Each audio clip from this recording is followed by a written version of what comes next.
नमस्ते बच्चों, स्कॉलर्स के डिटेल प्लेटफॉर्म पर आपका स्वागत है।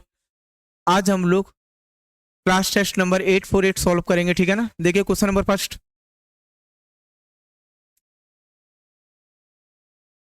Question number 26। किस सन में ब्रिटिश सरकार ने इंग्लैंड में छापेदार सूती कपड़े शीट के इस्तेमाल पर पाबंदी लगाने के लिए एक कानून पारित किया था? संयोगवश इस कानून को कैलिको अधिनियम भी कहा जाता है। किस सन में आया था ये?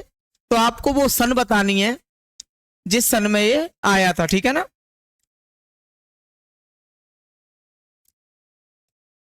तो देखिए किस सन में आया था, 1720 में, ठीक है। कैलिको अधिनियम 1720 में आया हुआ। कैलिको अधिनियम ब्रिटिशों द्वारा पारित किया गया था, इसलिए जिससे कि जो भारतीय कपड़ा है उसका व्यापार कम हो सके एवं ब्रिटिश कपड़े को ज्यादा छूट मिल सके, ठीक है। भारतीय सूती उद्योग, सूती कपड़ा उद्योग को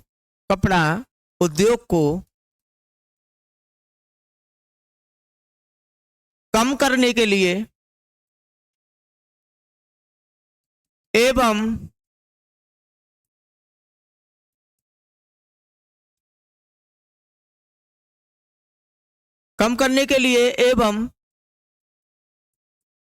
ब्रिटिश कपड़े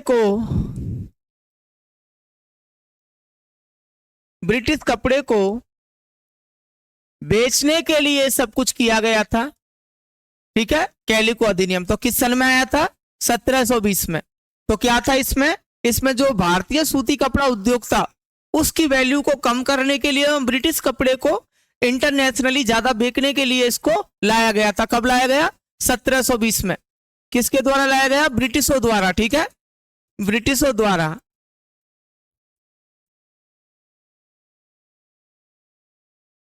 नेक्स्ट देखिए,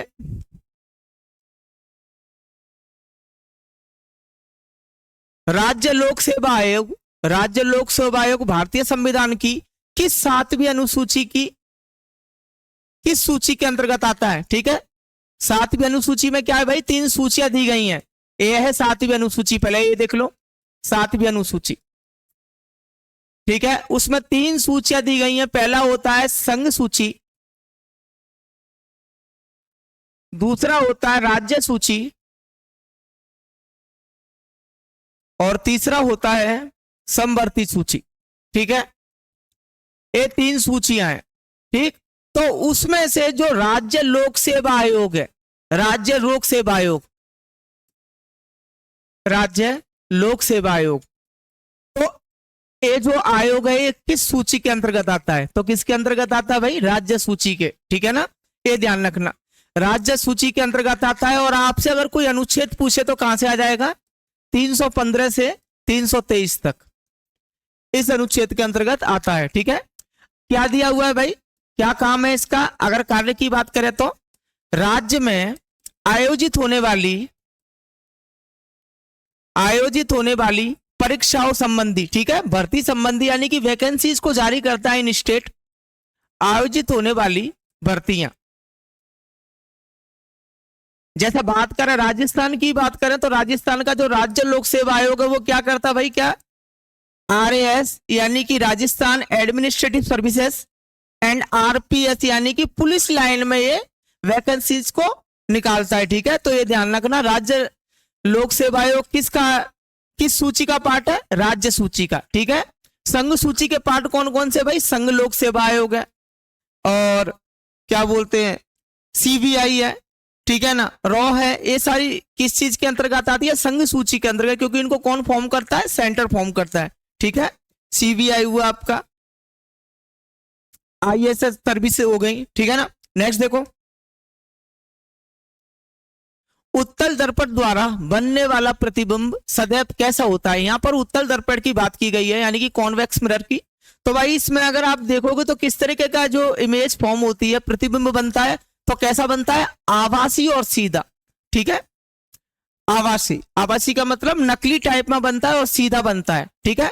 वस्तु से छोटा बनेगा, वस्तु से छोटा बनेगा हमेशा, इसमें ये फिक्स है। इन कॉनकेव मिरर, इन उत्तल दर्पण क्या बनता है, छोटा बनता है। जैसे कि आप देखते हो किसी गाड़ी के साइड मिरर जो होते हैं, साइड वाले मिरर्स क्या करते हैं, पीछे आने वाला जो भी व्हीकल आ रहा है, जो भी वाहन आ रहा है, उसको छोटा शो कर देता है, जिससे कि ड्राइवर समझ जाता है। ठीक है, तो ये क्या है भाई, उत्तल दर्पण का आभासी और सीधा। हाँ, अगर हम अवतल की बात करें, कॉनकेव लेंस की बात करें, या सॉरी मिरर की बात करें, तो इसमें क्या होगा, इसमें कैसा बनेगा, अगर वस्तु ज्यादा पास रखी है, दो कंडीशन है इसमें। वस्तु अगर पास है, पास का मतलब क्या है, ज्यादा निकट रखी है, तो कैसा होगा, आभासी बनेगा प्रतिबिंब। ठीक है, आभासी बनेगा, उल्टा बनेगा। अगर इसमें वस्तु दूर है, सेकंड कंडीशन, अगर ज्यादा दूर रखी गई है वस्तु, वस्तु दूर है, देन क्या बनेगा, वास्तविक बनेगा, सीधा बनेगा, वास्तविक बनेगा, सीधा बनेगा। ठीक है ना, रियल इमेज बनेगी, स्ट्रेट इमेज बनेगी। और क्या होगा, छोटे बड़े के लिए दोनों कंडीशंस हो सकती है। ठीक है, दोनों हो सकती है, छोटा भी बन सकता है इमेज या बड़ा भी बन सकता है, ये डिपेंड करता है आपके दर्पण पर, अवतल दर्पण पर। But in case of concave जो कि यहां पर पूछा गया था, उसमें क्या है, आभासी बनेगा, सीधा बनेगा। ठीक है ना, आभासी और सीधा। So option D. नेक्स्ट देखिए, और किस में यूज होता है ये, गाड़ियों के साइड मिरर में। ठीक है, नेक्स्ट देखो, क्वेश्चन नंबर 29, निम्नलिखित में से किस राज्य में महर्षि वाल्मीकि अनुसूचित जनजाति विकास कॉर्पोरेशन लिमिटेड है। ठीक है ना, ये किस में मौजूद है भाई, कर्नाटक में मौजूद है। किसमें, कर्नाटक में। ठीक है ना, किससे रिलेटेड है, एसटी कम्युनिटी से, उनके डेवलपमेंट से रिलेटेड है। क्या चीज है भाई, ये निजी फर्म है। ठीक है ना, निजी, निजी का मतलब क्या है, प्राइवेट सेक्टर है, निजी फर्म है ये सब। किससे रिलेटेड है, अनुसूचित जनजाति से, उनसे रिलेटेड फंड से है। ठीक है, गवर्नमेंट इसका फंड करती है। इसका शेयर 2 करोड़ मतलब 20 करोड़ से भी ज्यादा, अगर इसकी शेयरिंग की बात करें तो। कहां मौजूद है, कर्नाटक में। नेक्स्ट देखिए, ग्रेनाइट किस प्रकार का शैल है, ग्रेनाइट की बात की जा रही है, which type of the rock is granite. तो ग्रेनाइट किस टाइप का है भाई, अंतर्वेदी आग्नेय शैल। ठीक है ना, जो ग्रेनाइट है कैसे बनता है, अगर ग्रेनाइट की बात करें, मैंने आपको क्लास में बताया भी था जब इंटरनल स्ट्रक्चर पढ़ाया था एंड रॉक्स पढ़ाई थी, तो उस दौरान क्या था, जो लावा होता है, ठीक है, लावा अगर क्रस्ट के अंदर ही जम जाता है, क्रस्ट के अंदर जम जाता है, तब ग्रेनाइट बनता है। ठीक है ना, ग्रेनाइट बनता है। क्या बनता है, ग्रेनाइट। ठीक है, ये अंदर ही रह जाता है लावा, तब ग्रेनाइट। इसको क्या बोलते हैं, इसको बोलते हैं अंतर्वेदी, यानी कि इंट्रूसिव। इसको क्या बोलते हैं, इंट्रूसिव, इंट्रूसिव इग्नियस रॉक। ठीक है ना, अंतर्वेदी आग्नेय चट्टान। सेकंड कंडीशन अगर बात करें, लावा बाहर आ जाए क्रस्ट से, लावा अगर बाहर आ जाए, क्रस्ट से बाहर आ जाए, तब जमे, क्रस्ट से बाहर तब जमे, तो क्या होगा उस दौरान, तो आपका बेसाल्ट बनेगी। कौन सी चट्टान बनेगी, बेसाल्ट चट्टान बनती है। ठीक है ना, ये ध्यान रखना। तो इसको क्या बोलते हैं भाई, बरहीवेदी आग्नेय शैल, यानी कि एक्सट्रूसिव, बरहीवेदी आग्नेय शैल। तो कौन सा हो जाएगा इसका आंसर, इंट्रूसिव इग्नियस रॉक, यानी कि अंतर्वेदी। ग्रेनाइट किस टाइप का शैल है भाई, किस टाइप की चट्टान है, ग्रेनाइट आग्नेय चट्टान है, बट अंतर्वेदी, यानी कि इसका जो लावा जिससे फॉर्म हुई है वो क्रस्ट के अंदर ही जम जाता है। ठीक है, उधर ही हो जाता है फ्रीज। नेक्स्ट देखो, निम्नलिखित में से कौन सा एक भारतीय शास्त्रीय नृत्य नहीं है। ठीक है, भारतीय शास्त्रीय नृत्य कितने प्रकार के हैं, भारतीय शास्त्रीय नृत्य कितने प्रकार के हैं, 8 प्रकार के हैं। ठीक है, अगर इनकी बात करें किससे बने हैं सभी, नाट्य शास्त्र। ठीक है, नाट्य शास्त्र किसने लिखा था, भरत मुनि ने, जिसमें भारत के 8 प्रकार के क्लासिकल डांसेस के बारे में बताया गया है। फर्स्ट अगर बात करें तो भरतनाट्यम, सेकंड ओडिसी, कुचिपुड़ी, मणिपुरी, मोहिनीअट्टम, कथकली, कथक, और लास्ट में क्या है, सत्रिया। ठीक है, ये 8 प्रकार के जो डांस फॉर्म है, जैसे कि भरतनाट्यम तमिलनाडु में, ओडिसी ओडिशा में, कुचिपुड़ी आंध्र प्रदेश में, मणिपुर में Manipuri, Mohiniattam and Kathakali is related to Kerala, Kathak is related to UP and Sattriya is related to Assam. ठीक है, अब अगर इन डांस फॉर्म के अलावा कोई और डांस फॉर्म होती है तो वो कैसी होगी, गैर शास्त्रीय। ठीक है ना, वो शास्त्रीय यानी कि क्लासिकल नहीं होगी, नॉन क्लासिकल होगी। तो कौन सा इसमें, भांगड़ा।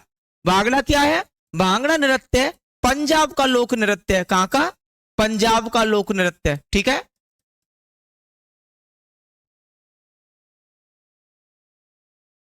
भांगड़ा, गिद्दा, धप, धमाल, ठफ, ये सब क्या है, भांगड़ा के सॉरी पंजाब के लोक नृत्य। ठीक है, नेक्स्ट देखो,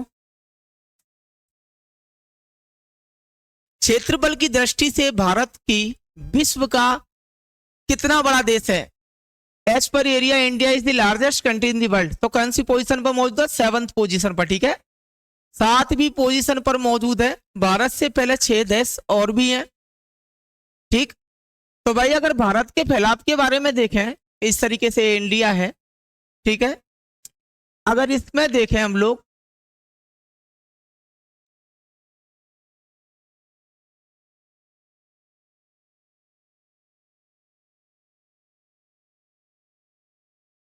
इस तरीके से, ठीक है, तो किस पोजीशन में भारत, आकार में 7वें स्थान पर। ठीक है, पॉपुलेशन में 1st पोजीशन पर। टोटल स्टेट्स कितने हैं, 28 स्टेट्स के साथ में 8 यूनियन टेरिटरीज इसमें मौजूद है। किस प्रकार का शासन है, लोकतंत्र, डेमोक्रेसी यहां पर है। ठीक है, उत्तर में इसके क्या दिया गया है, हिमालय पर्वत मौजूद है, हिमालय श्रृंखला। हिमालय कैसी श्रृंखला है, नवीन पर्वत है। इधर तिब्बत मौजूद है जो कि चाइना के अंडर में है। पश्चिम में देखें तो पाकिस्तान है।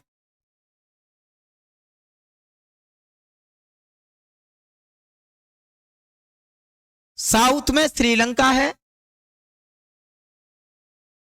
ईस्टर्न साइड पर बांग्लादेश एवं नॉर्थ ईस्ट के साइड से म्यांमार के साथ में लगा हुआ है। ठीक है, तो ये कुछ पॉइंट्स हैं, 4 पॉइंट्स है। सबसे उत्तरी बिंदु की बात करें तो किबुतुस का नाम है, अरुणाचल प्रदेश में मौजूद है।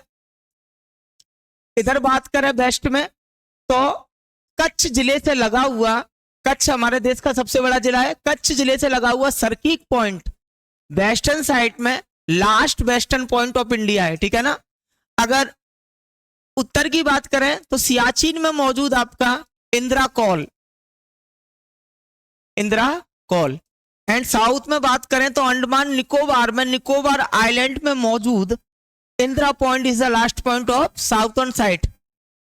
दक्षिण क्या, सबसे लास्ट बिंदु, अंतिम बिंदु इंदिरा बिंदु। ठीक है, स्थल की बात करें तो कन्याकुमारी जो कि तमिलनाडु में मौजूद है। क्षेत्रफल की बात करें तो 32,87,263 वर्ग किलोमीटर के क्षेत्रफल के साथ विश्व में 7वें नंबर पर आता है। ठीक है, नेक्स्ट देखिए,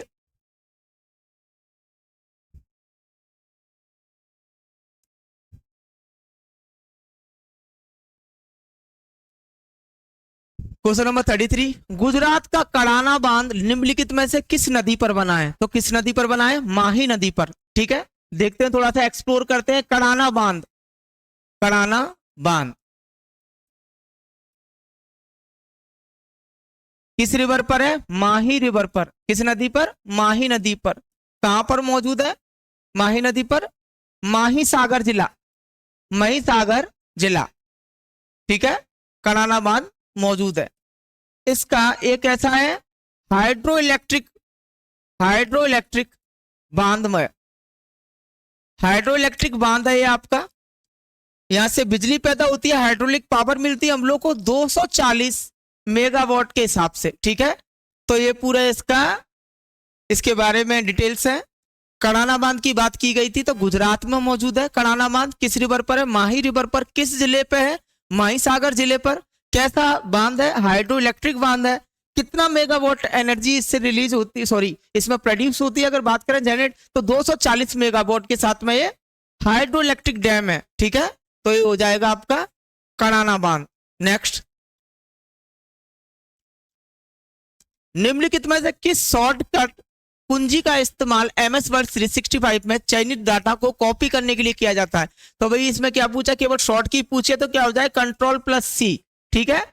सेम मॉड्यूल है जो इसमें यूज होता है इन MS वर्ड 365 में, तो क्या हो जाएगा Ctrl+C। नेक्स्ट देखिए,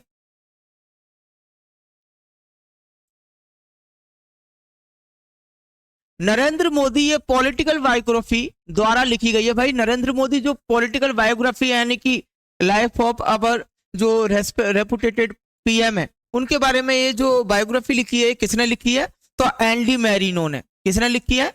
एंडी मैरिनो ने। एंडी मैरिनो एक ब्रिटिश ऑथर है, ठीक है, एक ब्रिटिश लेखक है, ब्रिटिश लेखक है। इन्होंने 2014 में नरेंद्र मोदी बायोग्राफी को पब्लिश किया था, ठीक है, पब्लिश हुई थी ये, इतना ध्यान रखना, ब्रिटिश ऑथर है, ठीक, ब्रिटिश लेखक है एंडी मैरिनो। नेक्स्ट देखो,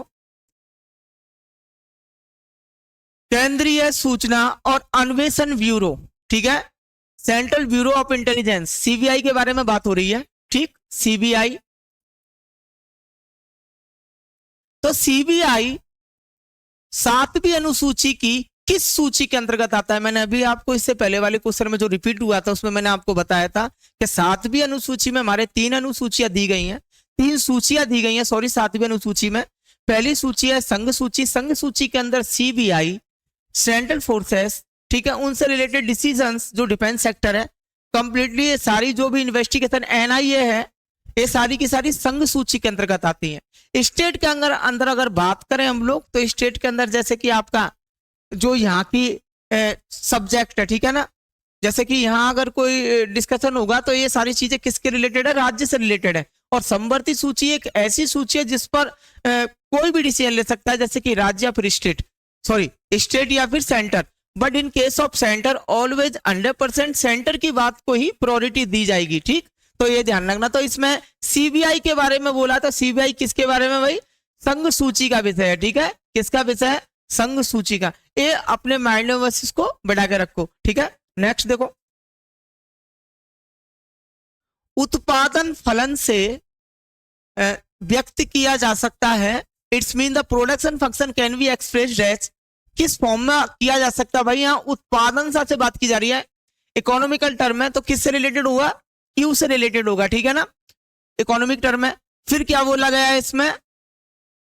उत्पादन फलन को। और यहां ध्यान रखना, अगर जो क्वेश्चंस में पूछा गया है, L यहां पर क्या दिया गया है? लेबर दिया गया है, एंड C क्या है? जो इन्वेस्टमेंट के लिए इन्वेस्टमेंट होगी, जो पूंजी होगी, ठीक है। तो ये सब क्या होगा भाई? अगर ये हमको मिलेगा एक साथ में, अगर फंक्शंस की बात करें यहाँ पे, तो अगर एक साथ में मिलेगा तो हम इसको क्या बोलेंगे कि जब हमारे पास लेबर होगी, इन्वेस्टमेंट होगा वर्किंग के लिए, देन प्रोडक्शन खुद ही मिल जाएगा, ठीक है। प्रोडक्शन क्या होगा? अपने आप ही मिलने लगेगा। तो क्या हो जाएगा भाई इसमें? L एंड C, ठीक है, इन्वेस्टमेंट और लेबर, ठीक है। तो क्या हो जाएगा? B option. नेक्स्ट देखो, निम्नलिखित में से कौन सा कथन सत्य है? ऑप्शन ए, अधातुएं ऑक्सीजन से अभिक्रिया कर अधात्विक ऑक्साइड बनाते हैं, ठीक है, जो क्षारीय प्रकृति के होते हैं, यानी कि जो आपकी नॉन मेटल्स हैं वो ऑक्सीजन से जब रिएक्ट करती हैं, देन नॉन मेटलिक ऑक्साइड उस टाइम पे फॉर्म करती हैं, ठीक। और उनका जो नेचर होता है वो कहता होता है बेसिक होता है। क्या ये राइट है? रॉन्ग, ठीक। नेक्स्ट देखिए, ऐसा नहीं होता है। सेकंड देखिए, दहन करने पर धातुएं ऑक्सीजन से अभिक्रिया कर धातु ऑक्साइड बनाती हैं, जो अम्लीय प्रकृति की होती हैं, ए भी क्या है, रॉन्ग ऑप्शन है, क्योंकि ऐसा नहीं होता। इसमें धातु ऑक्सीजन से अभिक्रिया के दौरान धातु ऑक्साइड तो बनाती है, बट उनका नेचर अम्लीय नहीं होता। नेक्स्ट देखो ऑप्शन सी, धातु अम्लों से अभिक्रिया करते हैं और धातु लवण और हाइड्रोजन गैस बनाते हैं। तो ये क्या हो जाएगा, राइट ऑप्शन हो जाएगा। जब भी मेटल्स रिएक्ट करती हैं विद ऑक्सीजन, ठीक है ना, उस दौरान क्या होता है, लवण और हाइड्रोजन बनते हैं। ये राइट बात है, ठीक है। नेक्स्ट देखिए, भारत में ईसाई धर्म में धर्म परिवर्तन को आसान बनाने वाला कानून किस वर्ष पारित किया गया था? तो किस वर्ष पारित किया गया था भाई? 1850 में, 1850 में, ठीक है, 1850 में बात है। तो देखिए इसमें क्या था, अगर इस कानून की बात करें तो जो लोग भी उस टाइम पे जैसे कि हिंदू रिलीजन या मुस्लिम रिलीजन छोड़कर क्रिश्चियनिटी में चेंज होते थे, यानी कि ईसाइयत में जाते थे, तो उनकी संपत्ति तथा विरासत को वो उनसे अधिकार छीन जाता था, ठीक है। तो ब्रिटिशों ने क्या किया, जिससे कि ज्यादा क्रिश्चियन हो सके इंडिया में, उन्होंने क्या किया कि जो विरासत और प्रॉपर्टी वाला कॉन्सेप्ट था वो उनके साथ ही लगे रहने दिया। यानी कि कोई व्यक्ति अगर मुस्लिम से क्रिश्चियन बनता है या फिर हिंदू से क्रिश्चियन बनता है तो उसकी जो उसकी प्रॉपर्टी है उसके राइट्स भी उसी के ही पास होंगे, ठीक है, ना कि कोई फैमिली मेंबर उस पर कब्जा कर सके, ठीक। तो ये दिया था 1850 में, इस कानून को लाया गया था। नेक्स्ट देखिए क्वेश्चन नंबर 40, एक विद्युत परिपथ में धातु के तार के दो सिरों के बीच विभवांतर उसमें प्रवाहित होने वाला विद्युत धारा के समानुपाती होती है यदि तार का ताप समान रहे। इस नियम को क्या कहते हैं? The potential difference V across the ends of a given metallic wire in an electric circuit is directly proportional to the current flowing through it, ठीक है। यानी कि कोई पोटेंशियल डिफरेंस है जब धातु के दो सिरों पर आप लोग पोटेंशियल डिफरेंस को क्रिएट करते हो, ठीक है, किसी सर्किट के अंदर, देन इसमें पूछा है। तो देखिए कौन सा लॉ है, ओम्स का लॉ, ठीक है। अगर इसका इधर हम सर्किट की बात करते हैं, जैसा कि इसमें बोला गया है कि जब आप पोटेंशियल अप्लाई करते हो देन उससे करंट फ्लो करेगी, और जो करंट फ्लो करेगी वो करंट प्रोपोर्शनल होगी अकॉर्डिंग टू ओम्स, ठीक है। तो ओम्स के लॉ में यही बताया गया है। तो क्या हो जाएगा, V directly proportional to I, ठीक है ना, सर्किट के अंदर V directly proportional to I, so we will remove the proportional sign, so V equals to IR। ये क्या है, ओम्स लॉ है, V इक्वल्स टू IR। इधर क्या है, जो रेजिस्टेंस है उसकी डिपेंडेंसी को हम यहाँ पर शो नहीं कर सकते, यानी कि डायरेक्टली नहीं मान सकते कि रेजिस्टेंस इस तरीके से कि इसको अवरुद्ध करेगा, but in case of circuital इसमें ऐसा होता है। जब आप वोल्टेज ज्यादा अप्लाई करते हो उसके एंड्स पर, देन वोल्टेज इंक्रीज करते हो तो करंट खुद ब खुद बढ़ेगी, ठीक है, या फिर आप रेजिस्टेंस को बढ़ाते हो तो करंट अपने आप ही कम होने लगेगी, ठीक। एक क्या था, ओम्स लॉ था। वॉयल का नियम एंड चार्ल्स रिलेटेड किससे, गैसियस नियम दिए थे इन्होंने, गैस का नियम दिया था, एंड पास्कल ने गहराई का दिया था। नाउ नेक्स्ट 41, खरीफ की फसलों की कटाई कब की जाती है? खरीफ की फसलें, भाई भारत में कितने प्रकार की फसलें हैं? 3 प्रकार की, ठीक है, रबी, खरीफ एवं जायद। ये 3 टाइप की फसलें भारत में होती हैं, ठीक है। तो देखिए भाई इसमें खरीफ के बारे में पूछा गया है, तो खरीफ की फसलें कब उगाई जाती हैं? जुलाई और अगस्त में इनको बोया जाता है एवं सितंबर अक्टूबर में इनको काटा जाता है, ठीक है ना, काटा जाता है। तो क्या हो जाएगा ऑप्शन में, ऑप्शन डी। चलो अब रबी की फसलें देखते हैं। सितंबर अक्टूबर में रबी की फसलों को बोया जाता है और मार्च अप्रैल में काटा जाता है, ठीक है, मार्च अप्रैल में क्या किया जाता है, काटा जाता है। नेक्स्ट देखते हैं जायद की फसल, सबसे तेज होती है, ठीक है, सबसे जल्दी होने वाली फसल है। इस फसल को गर्म फसल भी कहते हैं। जैसे कि अगर इसके एग्जाम्पल्स की बात करें हम लोग तो खरबूजा, ककड़ी, खीरा, तरबूज, ये सब कैसी फसलें हैं, जल्दी होने वाली। लौकी, कद्दू, यानी कि जायद की फसलें हैं। खरीफ की फसलों की बात करें तो आप धान, गन्ना, कपास, जूट, मक्का, सोयाबीन, उड़द एवं मूंग, ठीक है। एक ऐसी फसलें भाई खरीफ की फसलें जिनको कब बोया जाता है, जुलाई अगस्त में, काटा कब जाता है, सितंबर अक्टूबर में, ठीक है। तो ये सारी फसलें। अगर रबी की फसलों की बात करें, मटर, आलू, गेहूं, जौ, सरसों, राई, ठीक है। एक किस प्रकार की फसल है, रबी की फसल है, और मैंने जायद की आपको बताई दी है, ठीक है। तो जायद का अगर हम समय की बात करें तो इसको कब बोया जाता है, मई अप्रैल में इसको बोया जाता है, और जस्ट इसको जून जुलाई में आप कट कर सकते हो। 2 से 2.5 महीने का समय होता है, इस फसल को आप प्राप्त कर सकते हो। खरबूज, खीरा, तरबूज, ये सारी कैसे हैं चीजें, जायद की फसलें, ठीक है। तो ये हो गया आपका डी ऑप्शन, या खरीफ का पूछा गया था। तो किस टाइम काटेंगे इसको हम, सितंबर अक्टूबर में। नेक्स्ट देखिए क्वेश्चन नंबर 42। विश्व बैंक में 2022 में आंध्र प्रदेश में सॉल्ट परियोजना के लिए कितने मिलियन डॉलर का शर्त रहित ऋण दिया है। तो भाई हमको वर्ल्ड बैंक ने कितने का दिया है, 250 मिलियन डॉलर का, ठीक है। करंट से रिलेटेड है, तो क्या किया गया, 250 मिलियन डॉलर का जो हम लोग को उन्होंने डेप्थ प्रोवाइड किया है, ठीक है। नेक्स्ट देखिए, निम्न में से कौन पंजाब करने के लिए एक जाने माने तबला वादक माने जाते हैं, ठीक है। Who is a well known of the mastery of the Punjab घराना, यानी कि पंजाब घराना से जाने माने जो तबला वादक थे वो कौन थे भाई, अल्लाह रखा खां, ठीक है। अल्लाह रखा खां अल्लाह रखा खां थे। बिस्मिल्लाह खां क्या थे भाई, शहनाई वादक। अगर बिस्मिल्लाह खां की बात करोगे तो शहनाई वादक है बिस्मिल्लाह खां, ठीक है। पंडित रविशंकर क्या है, सितार वादक। और अगर मोतीलाल खेमू की बात करें तो ये भी क्या है, तबला वादक है, और ये भी पंजाब से ही ताल्लुकात रखते हैं, ठीक है। पंजाब से ही ताल्लुकात रखते हैं, लेकिन अल्लाह रक्का ज्यादा फेमस है क्योंकि इन्होंने सितार वादक रविशंकर के साथ काम किया है, जिनको 1999 में भारत सरकार ने भारत रत्न दिया था, ठीक है। भारत रत्न प्रोवाइड किया था, और उसके बाद में इनको 4 बार ग्रेमी अवार्ड से भी सम्मानित है, ठीक है। बिस्मिल्लाह खां की बात करें तो इनको 2001 में भारत रत्न दिया गया था, भारत रत्न दिया गया था, ठीक। तो सितार वादक जो रविशंकर थे उनके विदेशों में काफी कॉन्सर्ट थे, तो उनमें इन्होंने काम किया। अगर इनके बेटे की बात करें तो जाने माने तबला वादक जाकिर हुसैन, ठीक है। जाने माने तबला वादक जाकिर हुसैन, तो क्या हो जाएगा, अल्लाह रखा। नेक्स्ट देखो,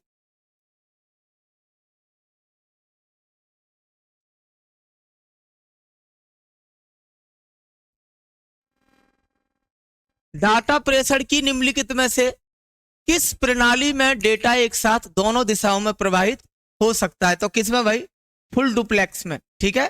फुल डुप्लेक्स में आपका डाटा एक साथ में प्रवाहित हो सकता है, ठीक है। नेक्स्ट देखिए,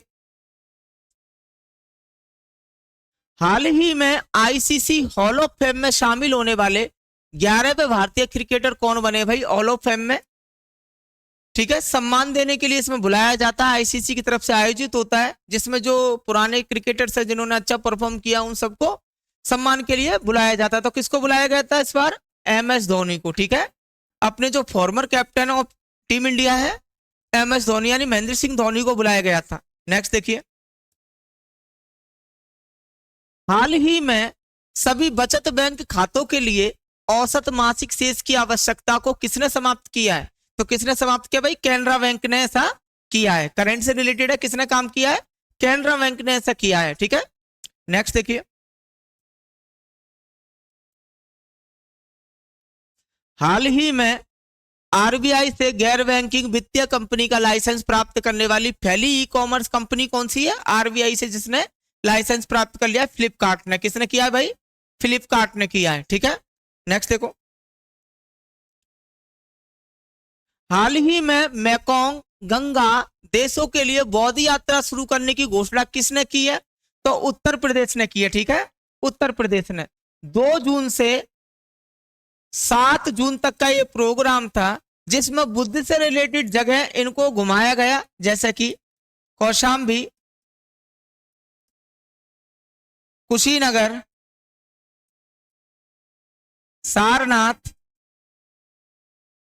जो बुद्ध से रिलेटेड है, श्रावस्ती, ठीक है। इस तरीके से घुमाया गया। इसमें आगरा को भी शामिल किया गया था, और इसमें जिन कंट्रियों के जो प्रतिनिधि आए थे, 50 से ज्यादा प्रतिनिधि थे, ठीक है।